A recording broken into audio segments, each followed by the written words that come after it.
told her, I was like, I want you to marry Oliver. I want Oliver to want to marry you. I don't want you coming off like this as an angry black woman, you know? And Erin was like, she's not an angry black woman. Don't say that. She goes, shut up, Erin. You don't know. You're not black. Shut up. I had a feeling that Ubah would think about that and be like, don't tell me how to behave. Please, just don't tell me how to behave. What's up, guys? Welcome back to my channel. So I'm here today to talk about The Real Housewives of New York City, Season 15, Episodes 3 and 4. So, in general, the new RHONY is kind of a bit lighter than some of the other franchises in the sense of, like, you know, the amount of notes I take are a lot less. Like, the drama is a lot more, like, low stakes, shit like that. But from these two episodes, the kind of biggest takeaway is just the drama between Ubah and Brynn. So, in a nutshell, Brynn is just showing her entire ass. And, like, she's been getting on my nerves with her whole fucking, like, sex kitten bullshit. But, like, now we're kind of venturing into some, like, microaggressive kind of behavior. She's mocking Ubah. She's, like, telling her not to fall into the stereotype of the angry black woman, all that shit, which is just like, who the fuck are you, Brynn? It's just so weird of her. I really like that Ubah and Sai are, like, holding Brynn's feet to the fire, and Brynn, in the meanwhile, is just, like, trying to make herself out to be the victim, all this shit, and it's like, you're not the victim, Brynn. Like, I know you really want to be, but, like, you have to pick a lane, like, pick a struggle, you know what I mean? So that's, like, the biggest thing, just, like, the beef between Ubah and Brynn. Brynn is just being so weird. I really wonder what she's gonna say about this whole situation at the reunion. Because, mind you, Brynn does work in PR, that's her whole thing, but it's like, well, bitch, for someone who's, like, so in PR, so, like, conscientious of, like, public image, you're really showing your ass. And it's like, I don't know what's going on.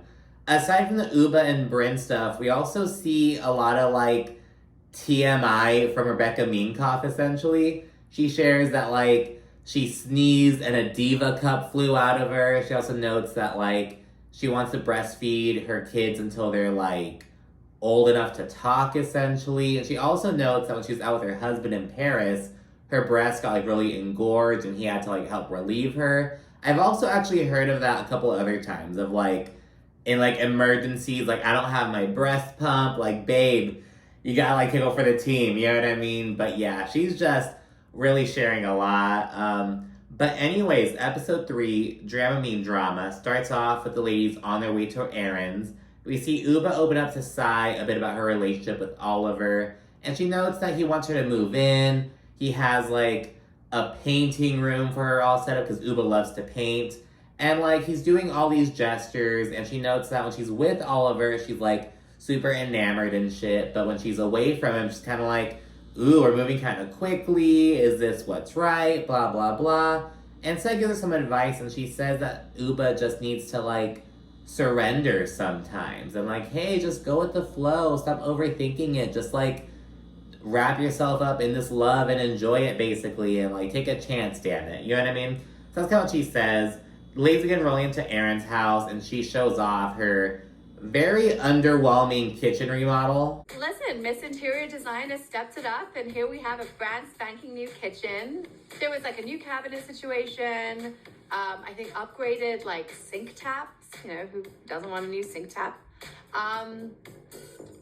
Yeah, I think it was it, right? Was it more? I don't know. And as soon as Sai and Ubah roll in, Erin's like, oh, I heard that Raquel wanted to go with you guys, but she drove solo because you guys wouldn't let her sit in the front seat. Because apparently Raquel gets really car sick, all this jazz. And Sai and Ubah are like, what the hell? That's not how that went at all. And apparently it was a whole miscommunication. Raquel was like, oh, I might have to drive because I get car sick. And Sai was like, oh, okay, yeah, you do that. But Raquel meant, oh, I could drive your car. But Sai's like, bitch, I barely know you. This is a brand new car. You're not driving my car. You know what I mean? So it was just a miscommunication. Whatever. Brynn then asked Ubah to help broker a conversation between her and Sai. Brynn feels really awkward around Sai, and she just wants to nip it in the bud, essentially. And when they finally get to chatting, Sai begins, like, trying to speak. And Brynn just basically says she wants to just speed run through this and just, like, give this meaningless, blanket-ass apology, and it's just like, this is not how an apology is supposed to go. Like, okay, Brynn. But in the next episode, Brynn's like, I don't know why they're being so cold to me. Like, girl, like, you're not the victim. You are the aggressor. Like, Brynn is just so... She's like one of those people who's gonna, like, start some bullshit. When you try to respond, she's gonna fucking cue the crocodile tear. That's what I get from Brynn. And it's like, what the fuck, dude? Are you carbon monoxide? Or are you gonna be the fucking victim? Like, what are you, Brynn? Like, it is just so ridiculous. And when Sai mentions to Brynn that, hey, I'm upset over you telling Jenna that I hate her, Brynn goes and runs to Jenna, calls her over, and Jenna has, like, selective amnesia. She's like, oh, I never said that Brynn was saying that. I hear it from a lot of people. It's not just Brynn. But Sai reminds her, no, when I asked you who told you that, you said this one here. Brynn, not... oh, a lot of people. She singled out Brynn, and Jenna is fucking forgetting that, essentially. Bitch! Listen, what can you do with an old lady who can't remember anything? What am I gonna do? Beat her up until she remembers something? I just gotta let it go. And Brynn feels scapegoated. She also notes that, like, if I were the one who said that, I would own it because I love stirring the pot. Yeah, girl, we know. And yeah, she said the whole thing is just illogical, and that's her favorite thing to do. Oh, there's no logic to this. This is illogical. Use your brain. This is illogical. But anyways, Sai begins winding down the conversation, and Brynn's like, and by the way, I forgive you for, like, yelling at me. And Sai's like, I didn't ask for forgiveness. Like, I stand on what I did to you. It is what it is. And it's like, Brynn is just so weird. As you can probably tell, I'm not, like, Brynn is probably my least favorite person on this entire cast. Like, she's just gets on my damn nerves. Like, oh my gosh. It's like, whatever. But yeah, so Sai shuts that shit down. Again, Jenna's still playing all innocent and shit when, like, she's really the root of, like, this issue if you really think about it. But anyways, right afterward, Brynn winds up hugging it out with Sai, though it feels like things aren't completely resolved. Jenna then distributes lingerie gifts once again, and Jessel's is a bit special, because remember, she was upset last season over looking like a fucking Christmas tree, because she got, like, this little nightie or whatever. So Jenna got her an actual Christmas tree costume, though she also got her a sexy little piece of lingerie, so good on her, nice little gag gift, if you will. And yeah, then get ready for dinner and whatnot. Raquel, she shares some background on her career at the table. She notes that she was a model in the 90s, then became an art collector, but it was really hard back in those days as a woman of color to, like, buy art. Like, they just weren't wanting to sell shit to women in general and, you know, collectors of color, essentially. Like, they were just fucking stingy, being racist, like, oh no, like, they want to sell to white collectors instead. But yeah, she eventually made her own collection. Museums and galleries started asking to borrow it, and then she became a curator. So she really clawed her way into the art world, and she gives some background into just how that whole journey went, all that jazz. And, you know, she also begins discussing her engagement to Mel, and Brynn cannot help herself with her fucking commentary. Did you meet Mel through the art world? So Mel's a forensic neuropsychologist. Oh, I got a boner. You're in a motorcycle gang too? Yeah.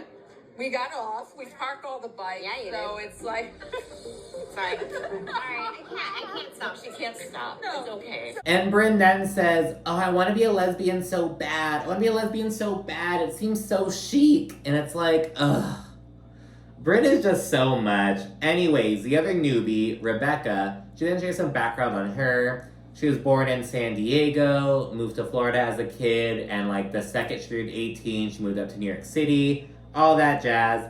And she also notes that, like, when she was 16, she lost her virginity because she and her parents had a deal of, like, oh, if you don't do drugs, we'll get you birth control. And she was like, oh yeah, sure, why the hell not? And the ladies are all, like, shocked about this, especially Jenna. She's, like, very old-fashioned. She's like, oh, I can't imagine my 17-year-old son, like, condoning for my 17-year-old son to have sex. Oh my gosh. And it's like, they're gonna have, like, people have sex. Like, when they begin, like, maturing, like, teenagers have sex. Not all of them. It's not like you're not condoning it, but you're also not like playing dumb about it. You know what I mean? And yeah, so kind of being weird about it. I mean, I guess like it being like a deal, it might be kind of weird, but I mean, like, giving your teenager birth control, like, isn't that much of a big deal. Like, at least, like, from my neck of the woods, I guess. You know what I mean? Like, it's just, like, you know...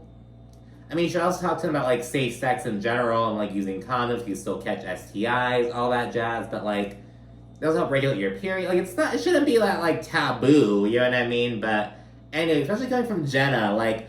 Okay, girl, like, oh, I can't imagine my teenage boy having sex. Girl, your teenage son was holding hands with your fucking assistant in the last episode. Like, are you fucking kidding me? I thought that was weird. I thought that was way weirder than getting your kid birth control. You're letting your son hold hands with your fucking assistant? That's much weirder, in my opinion, than giving your child birth control. Like, in my opinion. But anyways, that evening, Ubah is downstairs at Aaron's house with Aaron and Jessel. And she opens up about how she feels kind of weird around Brynn, and she also notes that the entire group does like twist each other's stories and whatnot, and she's just kind of over it. And that's kind of a part of being A, in a friend group, and B, being on this show. Like, but Ubah's really upset with Brynn. She's still upset with Brynn for spilling the beans about her boyfriend in Connecticut last season. But Ubah isn't framing it around that. She's just like, oh, this entire group twists things and blah, blah, blah. Which is like, yeah, it's kind of a part of it, but there's still some deeper rooted issues, essentially. And yeah, she notes that the entire group acts like pigeons. That's like the word of the episode. Pigeons. Pigeons. You're all pigeons. It was almost like just too much. Like, okay, Ubah, like, we get it. You know what I mean? Brynn then joins the conversation, and Ubah tells her what's up, basically.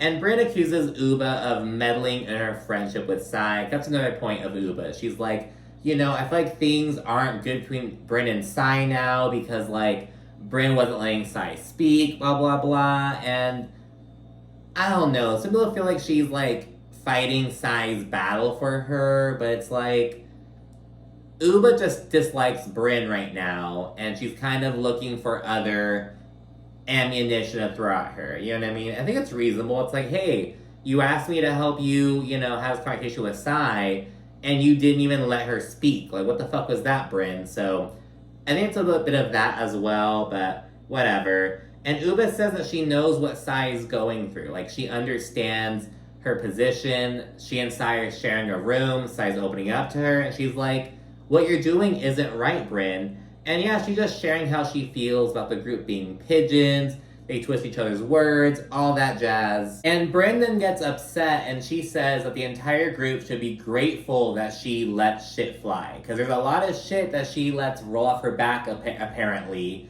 which is fucking news to me and other viewers. But yeah, Ubah disagrees. And she says that Brynn will brush things under the rug, but then she'll, like, look for other issues going on and, like, pile those on. So she'll, like, bury her issue, but she won't get over that underlying, like, resentment, it seems, basically. Like, she'll pretend to move on when she actually won't, basically. And Brynn says that Ubah is, like, going off before getting all the facts and that everyone just needs to chill. And as Ubah begins responding, Brynn begins straight up mocking her, like, no, no, no, no, no, no, no, no, no, no. And it's like, oh my god. And mind you, the next episode, Ubah kind of does something similar to Brynn. She, like, you know, mimics her a bit. And Brynn's like, don't mock me. Don't mock me. Bitch, look what you're doing right now. And Brynn does this again in episode 5, the one that hasn't aired yet. We see a little clip of her still mimicking Ubah. No, no, no, no, no. It's like, that's just not cool. You know what I mean? Like, I don't know. Brynn just looked like a fucking dumbass. And it's just like, that's the thing. She was looking dumb in this episode. It's not bringing it.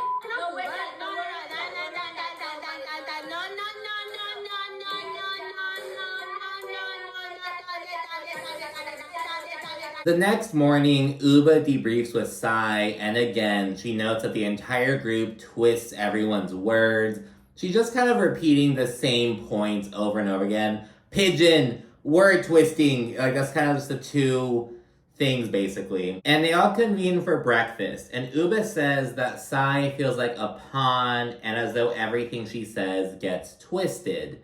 And I'm like, did Sai say that? Or, like, is that you inserting your own stuff into the situation? Like, I feel like Ubah needs to be clearer about whether she's fighting Sai's battle or fighting her own battle. Because, again, everyone else is kind of like, are you her spokesperson? Like, what are you doing, Ubah? And when Brynn says this, Ubah tells her to shut the fuck up. And it's because I feel like she needs to be clearer about what her issue is, what Sai's issue is, and, like, you know what I mean? But anyways, you know, she's also, like, English isn't her first language. So, I mean, it's just, like, but I feel like there's a bit of, like, disconnect going on with that. You know what I mean? Like, I feel like it's easy for the other girls to, like, disregard this argument when it's really important to Ubah. And there's just that, like, disconnect, basically. But as her friends, they should be, like, you know, hey, what's the issue? What's going on? Like, they should be open to exploring that. You know what I mean? Anyways, Jesselyn explains that there's some underlying emotions between Ubah and Brynn, going back to last season, the whole Connecticut guy thing, and that's really the root of Ubah's issue with Brynn, essentially. Again, Ubah says that the entire group is full of pigeons and they have to clean out their ears, yada, yada, yada. And Brynn says that they need to be mindful of their language. And she essentially lectures Ubah. She acts all, like, high and mighty, like, oh, I was taught to use your words but not to swear. Like, that's just lowbrow fighting, blah, blah, blah. It's like, okay, girl, like, what about your lowbrow ass fucking humor? Oh, I'm Brynn, I have sex, ha ha ha ha. Like, but you're gonna act all high and mighty, like you're some fucking intellectual. Like, okay, Brynn, whatever. Because, yeah, she acts like so much better than Ubah. Like, oh, fight with your words, choose better words to fight with. And mind you, you know, English isn't Ubah's first language. Like, you shouldn't be policing anyone, but, like, she's passionate. She's, like, checking you. And again, you're the aggressor, Brynn. Like, don't fucking try to play the victim now and, like, act all high and mighty. It's just so ridiculous. And yeah, you know, after acting so much better than Ubah calls Brynn a snake and says that everyone thinks it, but she's the only one with the balls to say it, essentially. And yeah, Ubah keeps on going before Sai reels her back in with her safe word, pineapple. Worse, you are a snake. Nobody sees you coming. Wait, guys, no. No,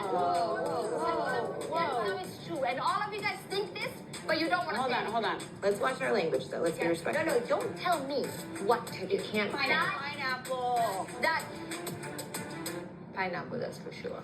And in her confessional, Brynn's like, oh, maybe I should practice with my dog. Like, maybe I should have a safe word for my dog to, like, stop them. Again, just very, like, you're talking about, oh, you choose better words. Like, look at you, Brynn. Like, oh, you're falling into the angry black woman stereotype. Oh, I want Oliver to want to marry you. Like, oh, I should teach my dog this same trick. Like, why don't you choose better words, dude? Like, oh my goodness.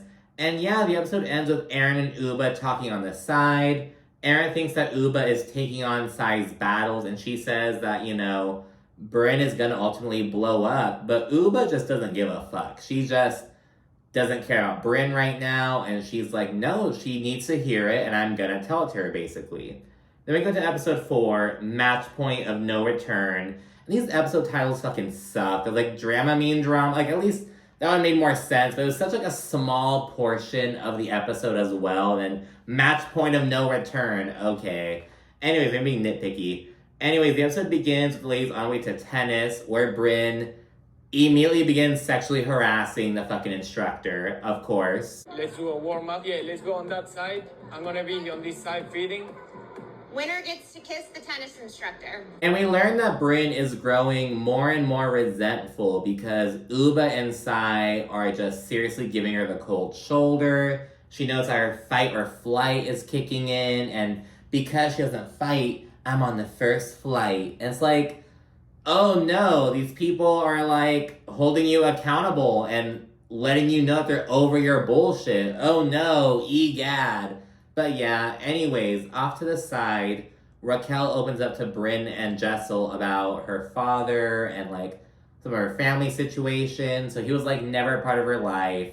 She met him when she was 12 and he was a complete asshole. And because of that, she and her mom both changed their last names to like, they said they went down the family line to find someone that they like felt proud to like represent, and they took their last name essentially. So just kind of giving some background on like her family situation. It really resonated with Brynn essentially because she had like, you know, her dad was in her life. She didn't really get to know him until he was like on his deathbed, you know what I mean? So yeah, they really kind of bonded over that. So we get to see some of that backstory. And yeah, it leads them head back to Aaron's and they begin planning for Shabbat dinner. They're all gonna make something. It's like this big old potluck style kind of thing, basically. And while they're all coordinating this downstairs at Aaron's, Brynn is upstairs, literally crying to Aaron about how she wants to leave. I want to leave. I just don't want to be here, blah, blah, blah. And Aaron understands how she feels because last season, she was like in the hot seat, like having everyone come at her, basically. So she gets it, but she wants her to stay. And mind you, Brynn came in on a helicopter. She has like no ride, no way to get out, basically. But it's like, girl, what are you doing? Like, she just makes this whole thing, I want to go home, oh, I want to leave, oh. It's like, okay, but this is your doing. This is your doing, Brynn. It's just, she just irritates the hell out of me, to be honest. What do you think about Brynn? Like, do you have like a soft spot for her? Is she like on your last nerve as well? Like, do you dislike anyone else on the cast like worse than, I don't dislike Brynn. She just gets on my fucking nerves. I just like her the least, but I don't think I dislike her yet. But I'm just like, oh my god, like, I'm at that point with her, basically. Once Aaron finishes giving Brynn some advice, Brynn goes on to Jenna, and she's like, oh, Jenna, I don't know why they're upset with me. I don't know what I did to Ubah inside, blah, blah, blah. And Jenna gets Brynn to stay by promising her that she could wear all of her diamonds that evening. So Brynn's like, oh, yay, I'll stay now. And then Brynn helps Jenna cook her goddamn pavlova, which she will not shut up about. It's like, oh, the pavlova. It's like this dessert, this kind of meringue fruit kind of thing. And it's just like, she will not shut up about it. And because of this, Brynn and Aaron decide to play a prank on it a bit later on. But first, we see Sai, Ubah, and Jessel. They go grocery shopping and play a game of how much shit is. And of course, Jessel discusses how she wants to have another baby. And the thing is, like, her twins are still so young. She was just talking about how, you know, since she had her twins, she and Pavit are like, they haven't really been going on date nights, they're less romantic. And it's like, you want to add another baby, like, right away? Like, I don't know. It's also kind of like, it seems like it's less about having a third child and more about, I have my 2 boys, I want my girl. I want my girl. It's like, girl, be grateful for the 2 healthy children you have already. And mind you, they're still very young.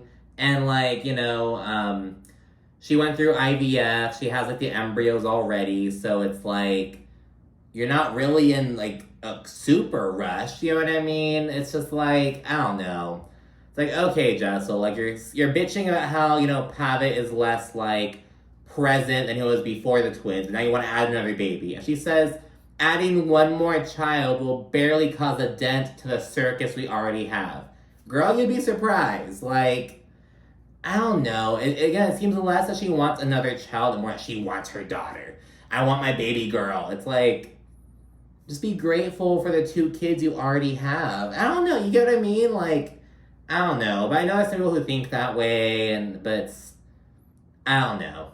That's my opinion on it. Anyways, as everyone's all getting down in the kitchen, making their respective dishes and whatnot, Aaron and Brynn plan a prank. So they want to get these 2 fake cockroaches and put it in Jenna's pavlova. Because again, Jenna will not shut up about this fucking dessert that she's making. Like, she's so proud of it. So they're like, let's fuck with the pavlova. So we'll see that a bit later on. At dinner, Jenna, who's clad in this like latex outfit with her titties all out and shit, she tells a story about when she attended this sex club back in New York City in like the 90s, way back in the day. She was dating someone who wrote for the New Yorker, and he was doing like an article on these sex clubs. She's just kind of talking about it and whatnot. And Erin also expresses some confusion over Rebecca being a Scientologist and being Jewish. And it's like, well, she was probably born and raised Jewish and then turned to Scientology later on. Like, you know, she probably went through, because she Erin was giving this Hebrew prayer for like the Passover dinner, the Shabbat dinner, and Rebecca finished it for Erin because Erin forgot a line or whatever. She probably was raised, you know, Jewish, then she switched to Scientology. So it's like, that's probably why. But Erin notes that's like, these are just two so contradictory religions. I don't really get it. So yeah, we're getting some more of that conversation going on. And Erin then initiates a game of Never Have I Ever. And we learn that Erin and her business partner fucked back in the day before he was her business partner. I guess they were like dating back in high school or whatever. So we learned that. And we also learned that Erin used to be a serial flasher. She used to like flash cabs and get like a free taxi and shit. Because apparently Erin used to have some big old fucking knockers because she had kids. She notes that her kids ruined her boobs, basically. But yeah, so Erin used to be very proud of her boobs, I guess. And yeah, Erin then sneaks the roaches under Jenna's pavlova because Jenna goes to like put the fresh fruit on top to like finish it off, basically. It's just like meringue with like whipped cream and fruit, basically. But yeah, so they like sneak the roaches in there. And yeah, this whole fucking thing when they find it. Oh my god, everyone's what the you can try to my sink.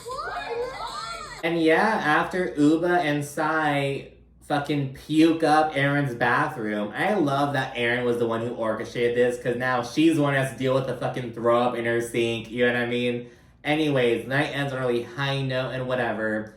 And yeah, we wrap that up, and on day 3, we learn that although Jenna is engaged to her girlfriend Cass, who refuses to be on the fucking show for some reason, it's like, why are you getting away with this? Like, anyways, although they're engaged, Jenna notes that she's not sure if they'll ever like walk down the aisle. It's more of like a show of commitment, essentially. And it's like, so, okay, like, this fucking 10-year engagement, or whatever the fuck this is gonna turn out to be, like, okay, like, that's kind of weird to me. And over breakfast, we see Brynn, like, coaching Rebecca on how to start fake drama. Because she says something about Rebecca's clothes or whatever, like, she's in her pajamas.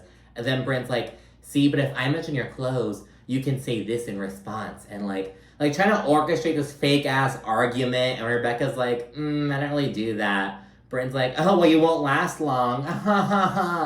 And it's like, well, now this, like, casts doubt on all of Brynn's, like, oh, I'm so upset. Are you really upset? Or are you just trying to fucking play the role? Like, Brynn is just so weird. Anyways, Ubah then acknowledges that she and Brynn both chilled with Erin the night prior, and Erin really encouraged them to, like, make up, basically. And they both acknowledge that they love each other. But Ubah also says that Brynn continually knocks her out of alignment with all of her continual interruptions and antics and shit. And in the confessionals, we learn more about how this conversation went the night prior. So essentially, Erin asked Brynn and Ubah to chat. And Brynn took it upon herself to, like, touch Ubah's face and be like, I just want you to use your words. I want you to use your words. And she apparently said that she doesn't want Ubah to come off as an angry black woman. This is what Brynn says herself. Brynn admits that she said, I don't want you to be an angry black woman. I want you to marry Oliver. I want Oliver to want to marry you. I want you to fucking appease this white man and like not be this angry black woman. It's like, Brynn, like, and she's just saying it all nonchalantly, no fucking shame, like, I'm trying to have your back. And yeah, we also learned that apparently Erin tried to advocate for Ubah, and Brynn was like, oh, Erin, you're not black, you won't get it, like, you don't understand. And yeah, Erin is just like, I feel like Ubah's gonna have a problem with you telling her how to behave, how to react.